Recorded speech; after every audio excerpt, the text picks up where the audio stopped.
观众朋友，大家好，我是陈雅琳，欢迎收看达赖喇嘛流亡的慈悲与智慧特别报道。在中印边界的山城达兰萨拉，流亡藏人为逃避中国镇压，客居在此，其中包括西藏精神领袖第14世达赖喇嘛。从1959年到现在已经60年了，他们隔着喜马拉雅山，跟自己的家园拉萨遥遥相望。西藏问题怎么解决呢？高龄83岁的达赖喇嘛接下来会怎么转世呢？伊甸是独家前进达兰萨拉专访尊者，他身体看起来还是相当的硬朗，讲话中气十足。他说自己保健的秘密就是一天花4、5个小时打坐跟冥想，并且睡足9个小时。重点是阳气、恼怒、恐惧等情绪，以菩萨心关怀世人，维持心智的平静。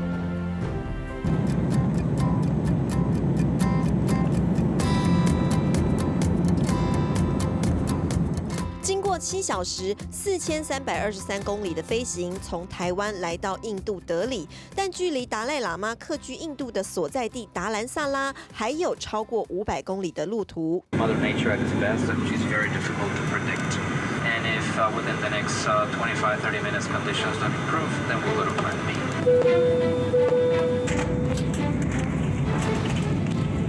遇上暴风雨，小飞机在空中盘旋了2个多小时，终于在燃料耗尽前降落在喜马拉雅山脚边北印度的山城达兰萨拉。从新德里到达兰萨拉总共500多公里，现在已经是可以搭飞机了，但是是这种螺旋桨的飞机。但过程当中你要忍受那种高山云雾的不稳定气流，感觉好像在搭大怒神一样。当然你也可以改搭陆路，不过呢，那要经过12个小时，而且过程也像是9弯18拐一样。喜马拉雅山近在眼前，顺着蜿蜒崎岖的上坡路，街边景致一发不同。从印度商店的色彩缤纷，逐渐转换成依山而建、充满藏族特色的小店。穿着藏装的人们和披着袈裟的僧侣熙来攘往，宛如来到西藏拉萨。就连拉萨的大昭寺，这里也有。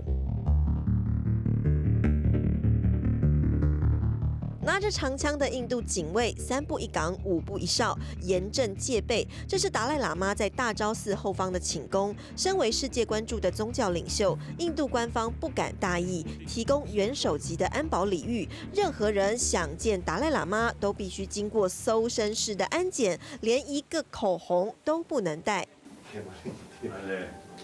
尊者你好。你好，你好，你好，你好。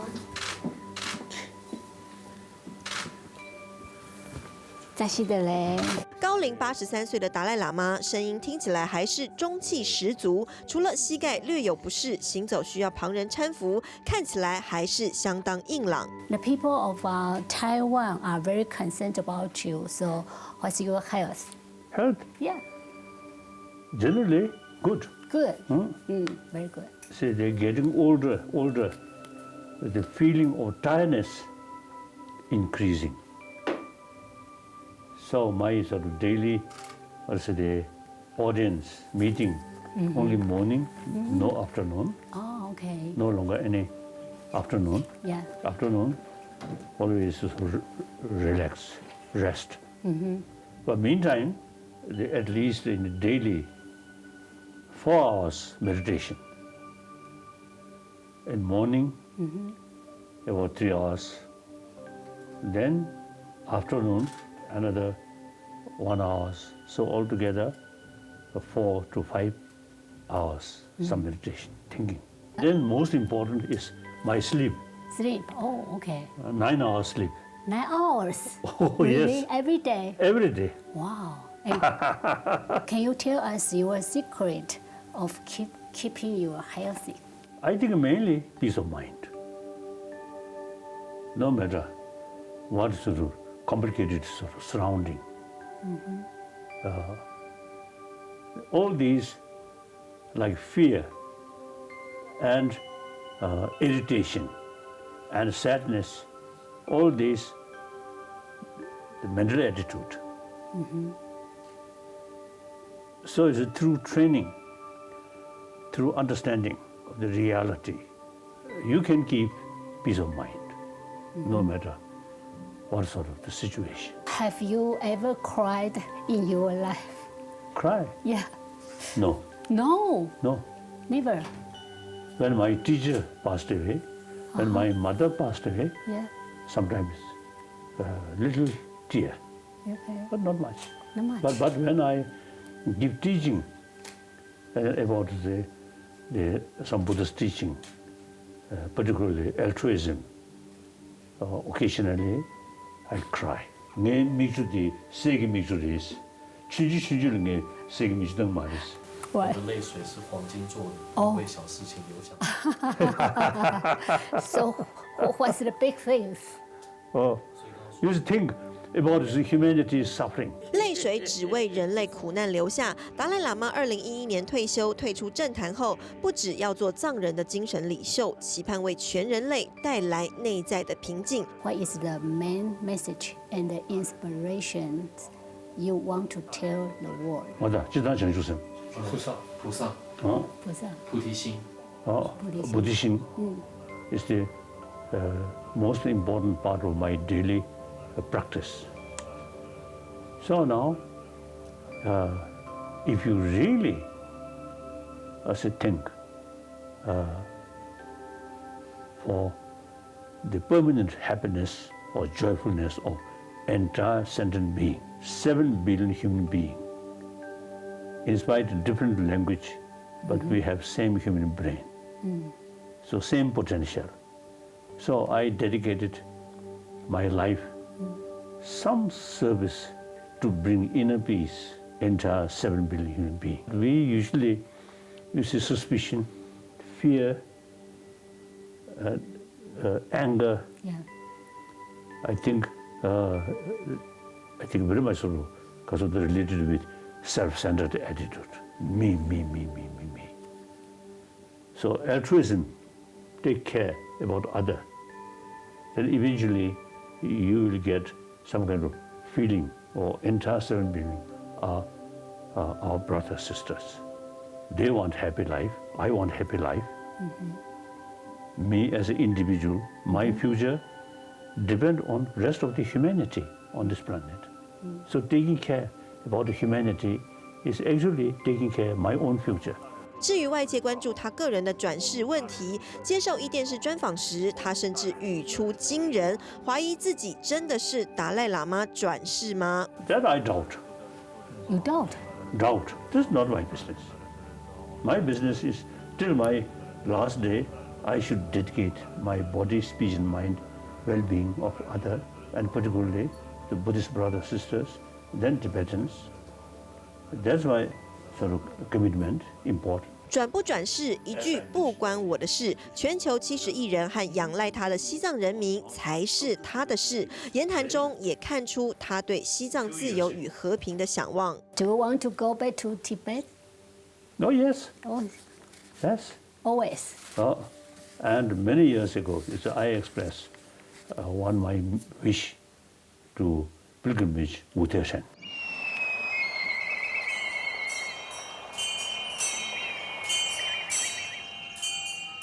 达兰萨拉对往来的流亡藏人来说，背后的喜马拉雅山是圣山，达赖喇嘛是靠山。但对达赖喇嘛来说，这座山是沉重的责任，山的另一边才是他的家。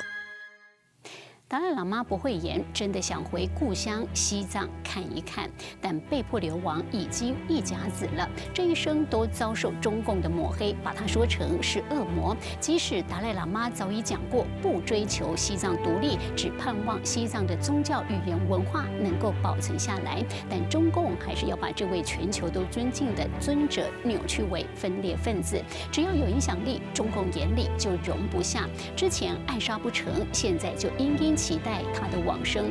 对此，达赖喇嘛说他一点儿也不在意，强调如果自己还在西藏，中国压力对他会有影响。但他身在自由国家印度，他认为中国的压力是没有用的。他也剖析中国造成极大的贫富落差，直言集权体制没有未来。他说民主才是世界的未来。长长人龙排在达赖喇嘛寝宫外，不少人是从中国大陆逃出来的西藏难民，来到这里只为了见达赖喇嘛一面。在觐见尊者的这个早上，印度西北方发生了暴风雨，而达兰萨拉的现场也凄风苦雨的，宛如印证了流亡藏人他们的处境。风声呼呼，细雨飘摇，达赖喇嘛在安全人员和随行喇嘛的搀扶下步出寝宫。很难手艺人，很难少，去不了，很难在，叫什么？达赖喇嘛在藏人心中不仅是观世音菩萨的化身，更是他们的救赎。但在西藏境内，却连一张达赖喇嘛的照片都不能拥有，通通被禁。And I think some the communist officials, you see, describe me as a demon. I feel nothing. Just you see, the out of fear or out of sort of anger. These people, you see, use some harsh word, nothing. Instead of sort of irritation, I feel pittiness. They themselves, so some of the Chinese narrow-minded officials, they see Tibetan, the unique cultural heritage is the source of threat. Tibet be separate. They're so foolish, short-sighted. Preserve Tibetan rich cultural heritage. It's actually, since we are not seeking independence, so it is part of culture, part of the Tungu's culture. Okay, no problem. 痛批部分中共官员短视尽力，达赖喇嘛多次重申，他不要求西藏独立，主张通过对话寻求西藏自治的中间道路。As early as 1974, we decided we are not going to seek independence or separation from mainland China. We know that. And meantime, the existing situation in Tibet, that also, you see, we cannot accept. So, middle way approach. The Chinese constitution recognized as a Tibetan area. So you see, the Zhangzhou, 藏族自治区、藏族或者自治州，应该藏族自治县 constitution recognized as a 藏族。So all these areas should have same right for preserve our own culture, our own language, our own faith. Yeah. So that's the meaning of middle way approach. 国际上所谓的西藏流亡政府这个名称，他也不认同。So then, 1959, as soon as I reach India, I start work for democratization.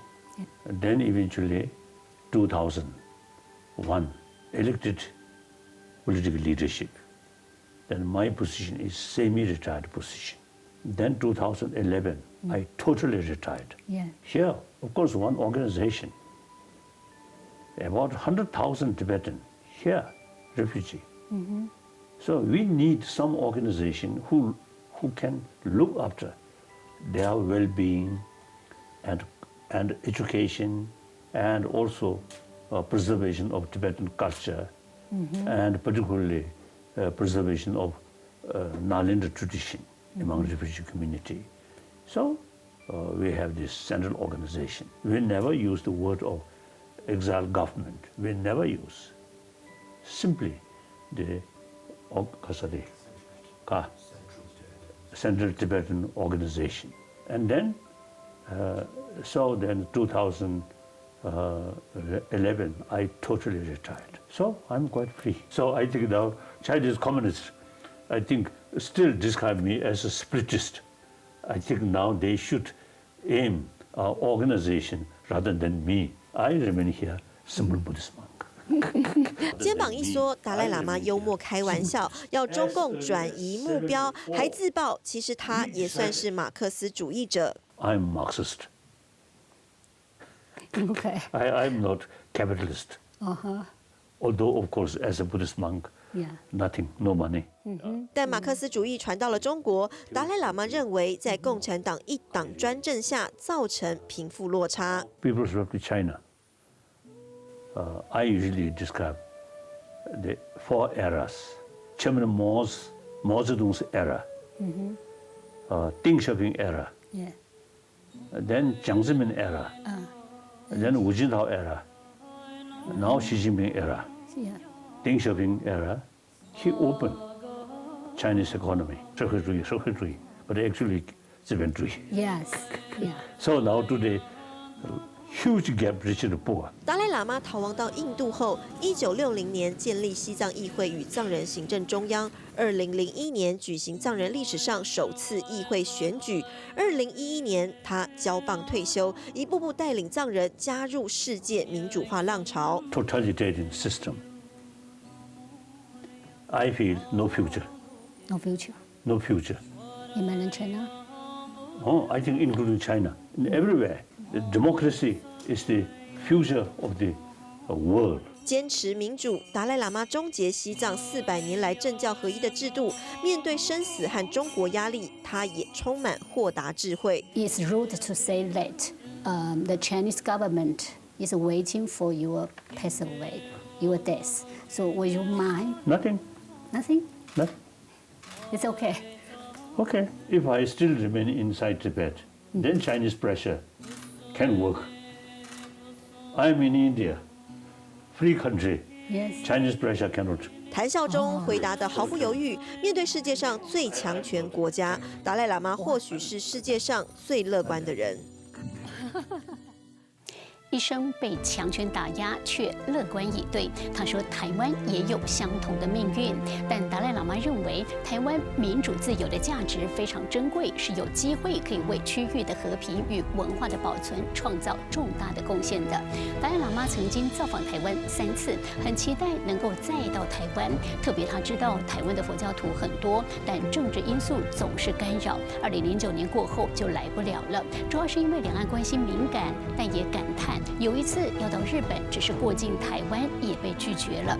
不过他说他都能理解，也不想让台湾觉得为难。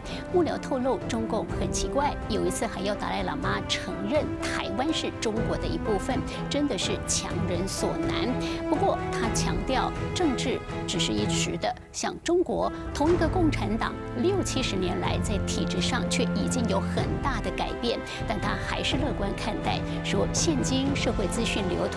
中国想要封锁外界的讯息已经不可能。So far, the Taiwan, I think really I appreciate, preserve your cultural heritage and with your freedom. Wonderful. Yes. Wonderful. 讲到台湾，直夸太棒了，大赞台湾对文化的保存、对自由的坚持。达赖喇嘛对于台湾印象非常好。 My first visit to Taiwan, I met Li Donghui. I remember very clearly. Then approached to the president. See, he show like this, and then I also used to do that. What? I mean, like that, like that. So cute.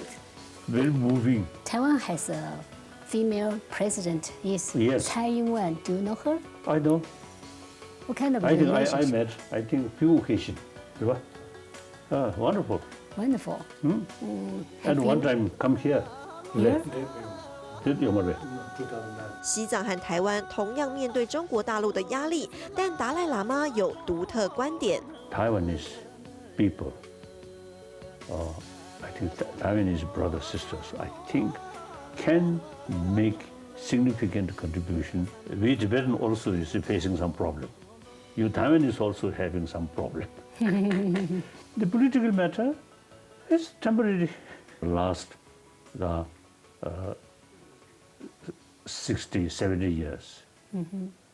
Same China, same communist, but in reality, much change. 出走流亡60年，也眼睁睁看着中共60年来的改变。达赖喇嘛认为，政治只是一时的，台湾最终能创造重大贡献。 How can Taiwan find our way out?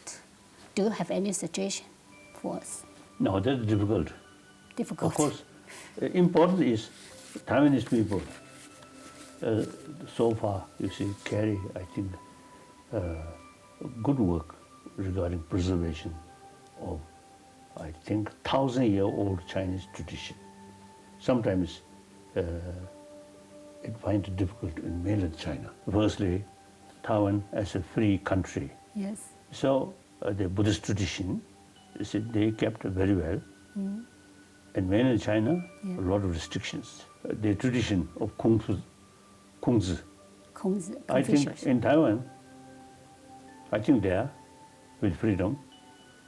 Mainland China, everything controlled by party, so difficult.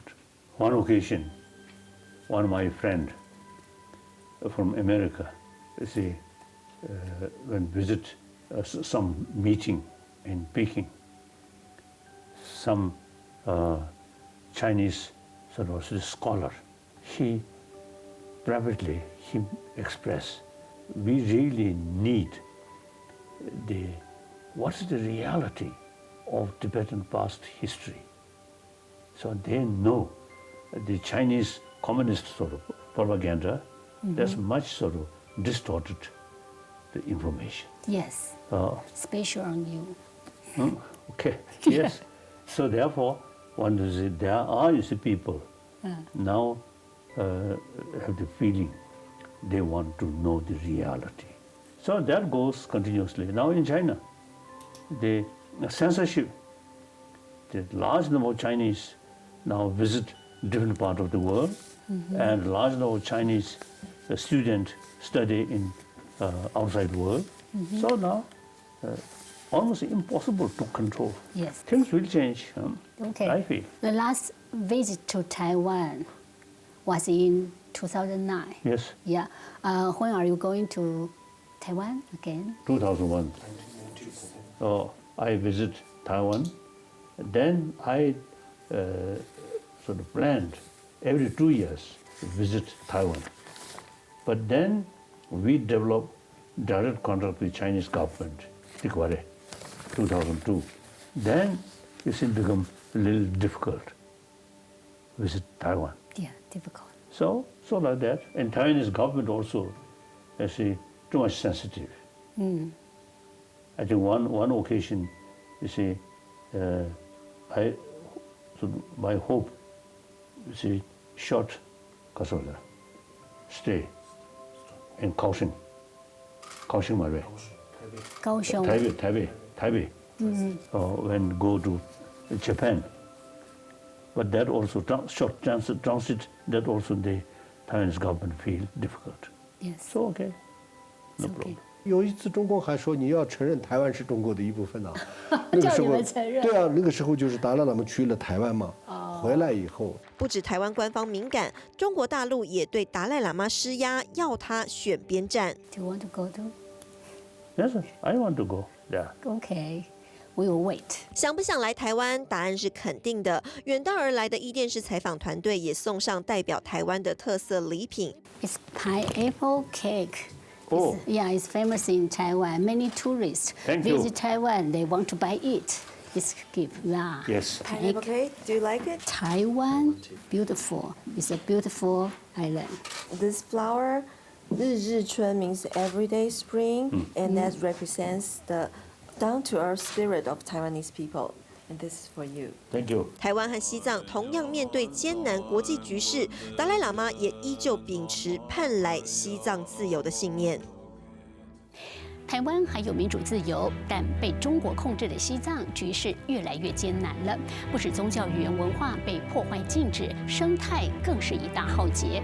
西藏这个世界屋脊的冷源影响亚洲季风，西藏高原的重要性跟南极、北极并列，是地球的第3极。但近年来，西藏高原受到全球暖化及人为开发的破坏，冰川迅速消融退缩，不仅直接影响周边地区的经济社会发展。 达赖喇嘛也忧心，西藏人与自然和平共处的传统文化生活方式也跟着消弭殆尽。由于攸关信仰与尊严民族的存续，不少西藏人用激烈的自焚表达诉求与抗议。达赖喇嘛也呼吁中国政府必须要思考更实际的做法，才能解决西藏问题。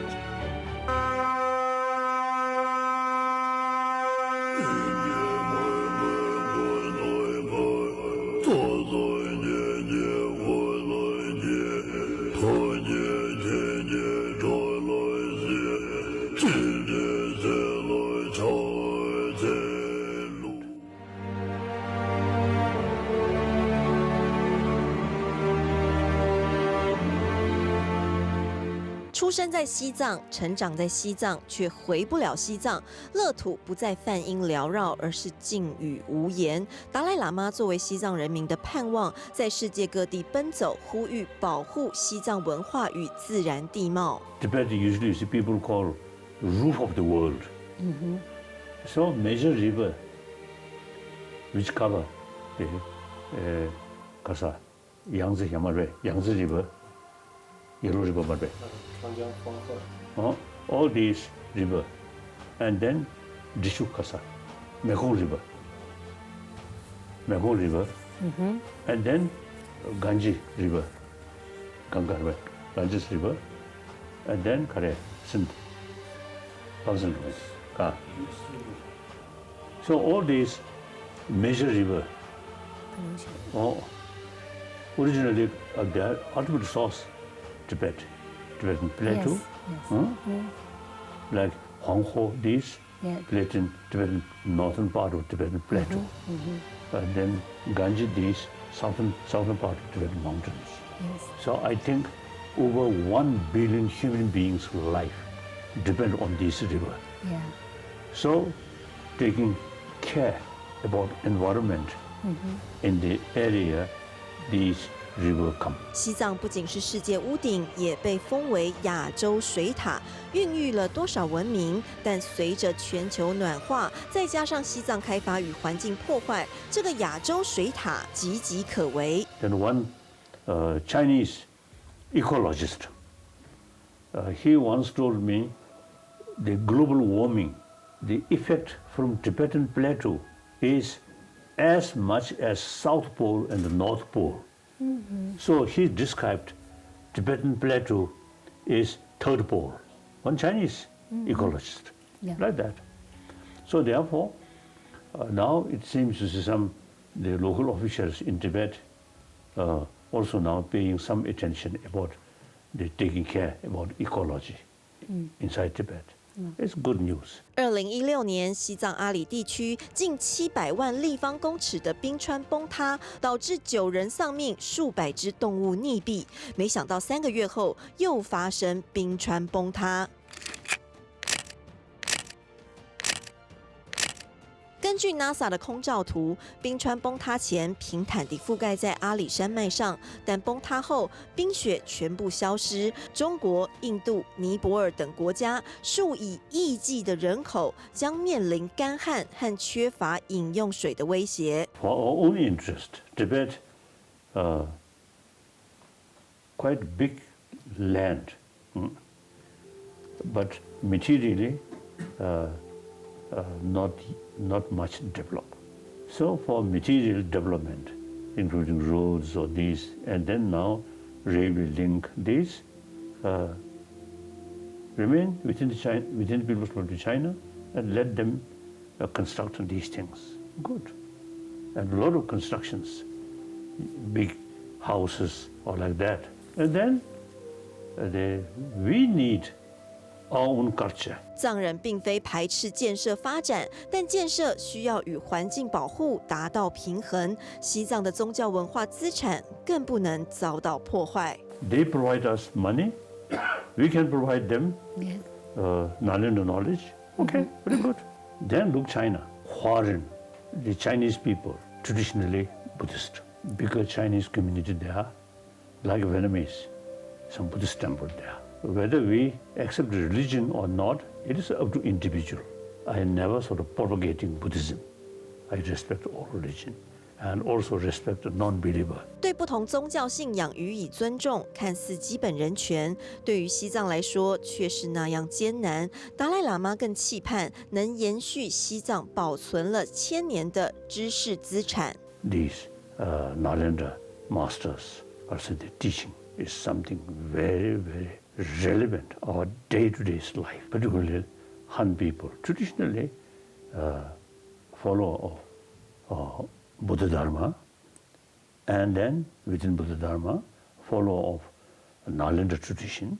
Those Chinese who have some interest about Buddhism, then please pay more attention for study. 西元427年成立的那烂陀大学是世界历史上最古老的大学，也是唐僧玄奘的母校。鼎盛时期有900万卷藏书，其中不少经典被带回西藏翻成藏文。那烂陀大学早已成废墟，但那烂陀的智慧在西藏得到传承。The preservation of Tibetan knowledge, including Tibetan language, is not only interest for 6 million Tibetan people, but I think over a billion Buddhists on the world, and then non-Buddhists also. So therefore, the knowledge which we kept over 1,000 years, these are something very relevant to today's world. 攸关信仰与尊严、民族的存续，自2009年以来，已经有超过150名藏人自焚，表达诉求与抗议。西藏问题究竟何解？ Top leaders now today in China, they feel some kind of dilemma, how to solve Tibetan problem. 60, 70 years, they carry some policy dealing with Tibetan problem. They use force, and sometimes they give some money, and then brainwash, but fail. China have to think more realistic way how to solve Tibetan problem, like that. And the Tibetan people inside Tibet, more harsh sort of method, more resistance there. 2018年2月，西藏公安厅发布最新组织犯罪通告，任何促进藏族语言、文化和宗教、保护地方生态环境的群众活动，都属于勾结境外反华势力的违法行为。国际组织人权观察指出，藏区受到的控制与打压已经变本加厉。用武力就能夺取一切吗？从小接受佛教僧侣教育的达赖喇嘛，思想上也非常先进。他说自己其实是个马克思主义信奉者，认同马克思主义，反对剥削、关心贫穷的无产者的理念。所以从小还没有亲政的时候，就觉得西藏政教合一、权力集中在领导者达赖喇嘛这样的一个做法根本不对。所以在1950年正式亲政之后，他就放下权力，逐步实践他对民主的理念，带领西藏走向民主化。1959年流亡印度之后，在印度达兰萨拉的藏人行政中心颁布宪法，规定人们拥有言论、信仰以及集会的自由，甚至在2011年退休，终结西藏400年来政教合一的制度，主动移交政权给民选的司政。他也引历史为镜，说欧洲过去掀起2次世界大战互相攻打的国家，最后反而组成了欧盟。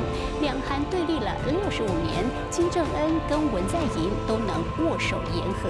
达赖喇嘛说，我们已经来到了21世纪，任何人类的问题应该由对话来解决，而不是用武器。诺贝尔和平奖得主，一个深具政治敏感性的公众人物，达赖喇嘛在政治光谱上倾向左派自由思想。I'm Marxist. I totally against Leninism. 反对集权专政，达赖喇嘛认同马克思主义，反对剥削，关心贫穷无产者的理念。马克思认为世界上没有救世主，也和佛教众生平等理念一致。At Communist China, I think original Marxist sort of theory and practice, I think there. Then gradually power come. So power spoiled. And then General Mao Zedong and Chinese Communist Party also becoming much more totalitarian. 达赖喇嘛平息，从马克思主义、共产主义以至社会主义，权力宠坏了上位者。Now China, I think economy development, I think really now because of that develop very effectively, wonderful. Now unfortunately, former Soviet Union and now today People's Republic of China suppose follow our secretary, but huge gap rich and poor. Yeah. All these lack of moral principle. 他认为缺乏人道原则的统治违反追求民主自由的人性。从小接受僧侣教育的达赖喇嘛，民主思想早在幼年就悄悄启蒙。Since my childhood, I don't like our old system. The Dalai Lama or regent have some kind of absolute power. Actually, as soon as I took the political power in 1950, around I think 52, 53, I set one reform committee, carry some reform, because our old system is feudal system and too much power in few people's hand. 达赖喇嘛在1950年正式亲政后，就在西藏推动民主改革。流亡印度后，1963年提出西藏民主宪法草案，规定人们拥有言论、信仰以及集会自由。Over 1.3 billion or 2 to 3 billion Chinese people have every right to know the reality. Yes. Once the over billion Chinese people knows the reality, they also have the ability to judge what's right, what's wrong. Yes. So therefore, because of that reality, the censorship is immoral. Chinese people should have sort of, because of that, free information. One occasion, among them, one Chinese from Kazakhstan City, Henan. You see, very poor. His shoes and his dress, his face looks very poor. Then I asked him condition in his own area. And he says, very poor. The local officials, their main concern is money. So their position used for making money, not look after people. Poor people. So poor people, very poor. Yes. No one helping them. And then on top of that, no independent judiciary system. So the party leader have everything, Yes. all power. So with that kind of system, I think no future. 在异乡实践民主理想，推动民主化近一甲子。达赖喇嘛也安置了数十万西藏难民，创立西藏教育体系，像是西藏儿童村、表演艺术学院，重建200所藏传佛教寺院。India, over a billion populated nation, but all major religious traditions live together here. Yes. Beside homegrown religion, Yes. very peacefully. So I myself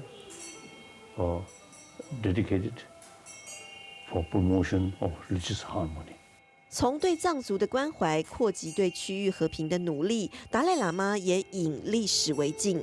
I think a human being, through a lot of suffering, human being become more mature. In early part of 20th century, killing, First World War, Second World War.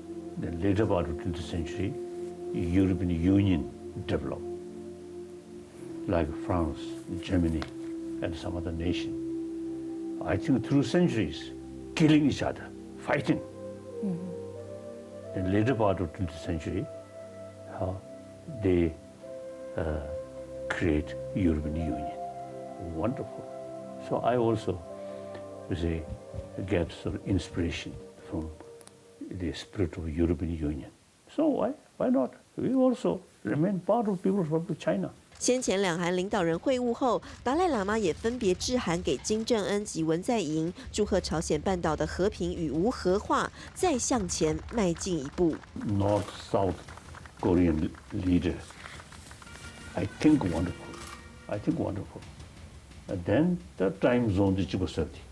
而且他们把那个时间调整成一样，本来有差半个小时。对， So I really admire.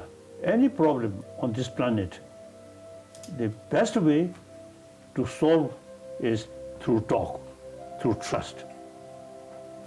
You see, distrust and spend more money for weapon, wrong method. The 20th century's way of thinking. Yeah. Outdated. Now we are 21st century. Any problem which human problem must solve through human contact, not by web. 作为当代风云人物，达赖喇嘛以非暴力的和平诉求，期盼世界勿再重演血腥与苦痛，以慈悲与尊重为21世纪开创新局。这是尊者的慈悲与智慧，即使自己是宗教领袖，他也很想用科学来探讨宗教。他与俄罗斯科学家对谈，针对前世今生、动物的大脑世界提出很多的实证。那科学家有办法解释吗？精彩对话马上回来。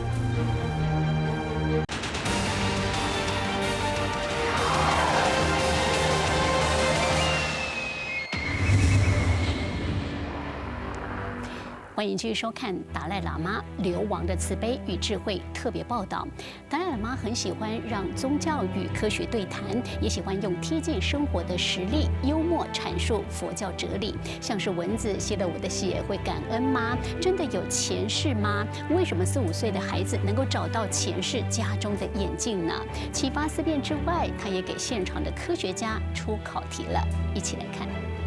让人们凝聚一心，守在大昭寺前，你我肩并肩，不分人种，不分宗教，只为了一睹达赖喇嘛尊者的风采。Morning. Morning. Hi, I come from Taiwan. Taiwan. Yeah, journalist. 达赖喇嘛你好。达赖喇嘛在桑烟中现身，走向人群，为他们祈福。这个大昭寺平常是做法会的地方，但今天很不一样，因为达赖喇嘛要跟来自俄罗斯的科学家们对话。但宗教是科学能够解释的吗？这个对话可有趣了。Mosquito seems to say, of course, some kind of brain. Occasionally, I give some blood to mosquito, but then they fly. No sign of appreciation. One Tibetan boy, born in Lhasa, in Tibet, he insists to his parent, this is not my home. My home is in India. Finally, the boy reached the previous life's home in one box. See, he expressed my glass there. Then open, yes, the glass. Whether there is previous life or not. If there is previous life, and then what the connection? Previous life and this life. New brain, new body, new brain. Past life's brain dead. So what connection?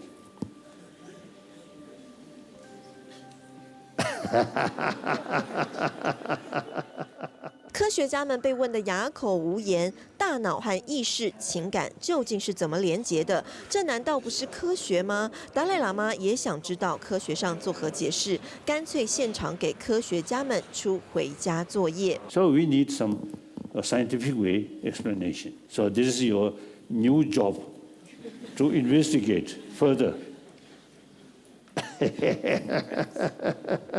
Well, in science, there are no notion like previous life. I do not believe that psychological things can go to your kids, but the genetics and the predisposition for some things, it is transferred. In science, you need statistics. You need that it will be repeated. Otherwise, it's not science. It's very important because it opens new thoughts, new horizons, just new directions. 来自俄国国家科学院的院士不相信前世今生，但坦言这场对话开启了新的思考方向。Compassion brings inner peace, inner strength, and determination. Compassion brings us optimism. Anger creates pessimism. Isn't it? Exactly. So our life depends on optimistic attitude. Optimism, very important. So sometimes I feel there's some religious tradition, you see, including Buddhism, use fear I don't think that's the right way. Fear, you see, brings more sort of, what's the discourage and sort of pessimism. So seeing positive thing and sort of feel sort of some kind of optimism. Oh, I must achieve that. Full of optimism. Optimism open our mind. Pessimism go like that. What do you think? I agree. Very good. Now I received one agreement from one scientist. Okay. 过去30多年来，达赖喇嘛以佛教心理学、哲学和各国顶尖科学家相互辩证。We should be 21st century Buddhist. That means Buddhist faith, not just faith. The fuller knowledge about Buddhist philosophy. That's very scientific, very scientific way. Several decades meeting with number of people of different parts of the world, and including many scientists. Gradually, now in science, the cosmology, then neurobiology, then physics, particularly quantum physics, then psychology. In these 4 fields, you see, we have with modern scientists in this field, and we also have some sort of knowledge in these 4 fields. So these are common ground. So we discuss. With scientists, I never discuss about next life or the Buddhahood or these things. I just discuss about these things. So then, over now, nearly 40 years, it became very clear. Mutual learning, I learned some useful thing from scientific finding. To them, the Buddhist knowledge about mind, about emotion. 让佛法与科学不再是平行世界，达赖喇嘛也致力保存西藏文化。 The knowledge which we kept over 1,000 years originally come from India, as I mentioned earlier. Since Nalanda, these sort of institutions eventually disappear. The Sanskrit language is dead language. Only a few scholars, some scholar knows Sanskrit about this ancient Indian philosophy, Indian psychology. Now, and logic.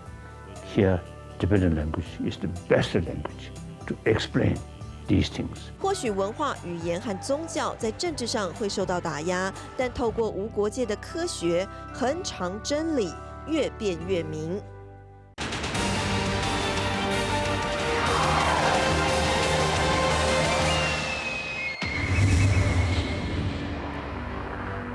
这是我人生第3度跟达赖喇嘛见面了，依然睿智、慈悲与幽默亲切，总爱呵呵的笑。我问来自世界各国的游客为什么喜欢达赖喇嘛，他们的答案是因为他是达赖喇嘛。一句话说明了一切。一个人可以给世界带来共同价值，这正是中共所害怕的。尽管他质疑自己真的是13世达赖喇嘛转世而来的吗？也认为自己是否再转世是西藏人民的事了，甚至他都把权力下放了。但大家还是以他为精神依归。对西藏的未来来说，是好是坏，也许真的就是顺天意了。只期待西藏的宗教、语言、文化能够保存下来，这真的是极为珍贵的人类资产。我是陈雅琳，感谢您的收看，我们再会。